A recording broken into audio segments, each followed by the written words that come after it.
आणि आता एक मोठी बातमी आहे। राज्यसभेच्या 56 जागांसाठी निवडणूक जाहीर करण्यात आली आहे।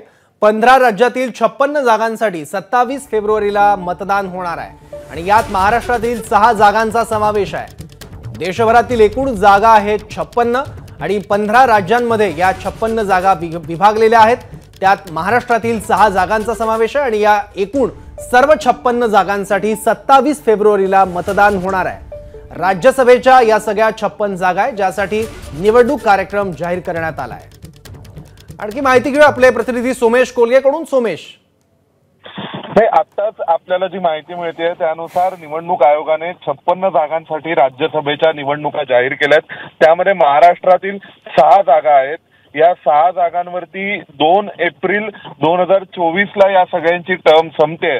त्यामध्ये काँग्रेसचे कुमार केतकर आहेत, भाजपचे प्रकाश जावडेकर आहेत, वंदना चव्हाण राष्ट्रवादी काँग्रेस शरद पवार गटाच्या आहेत आणि या सगळ्यांची टर्म ही येत्या 2 एप्रिल ला संपते आणि त्या अनुषंगाने आता एकूण इलेक्शन कमिशननी हा निवडणुकांचा कार्यक्रम जाहीर केलाय।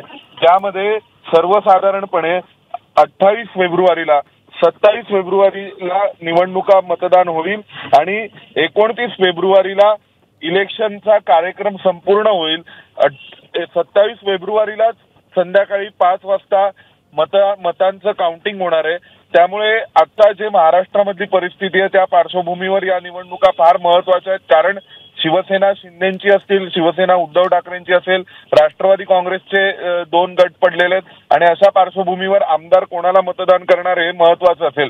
त्यामध्ये कुमार केतकर, वंदना चव्हाण, प्रकाश जावडेकर, अनिल देसाई, नारायण राणे भाजपचे आणि भाजपचे व्ही मुरलीधरन जे केरळमधून आहेत पण सध्या विदेश मंत्रालयाचे राज्यमंत्री आहेत। तर या सगळ्या 6 जागांवरती निवडणुका होणार आहेत आणि या निवडणुका आजच जाहीर करण्यात आलेल्या आहेत। त्या निवडणुकांची एकूण सगळी प्रक्रिया ही 27 फेब्रुवारी पर्यंत चालेल। 27 फेब्रुवारीला त्यावर मतदान होईल आणि मग 27 फेब्रुवारीला काउंटिंग होऊन नंतर 29 फेब्रुवारी पर्यंत आपल्याला सगळे निकाल स्पष्ट होतील।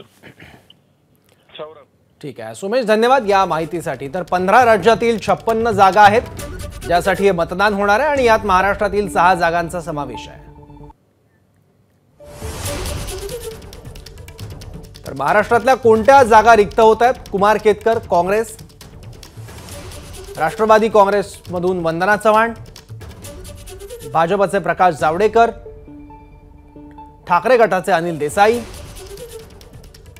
भाजपचे नारायण राणे,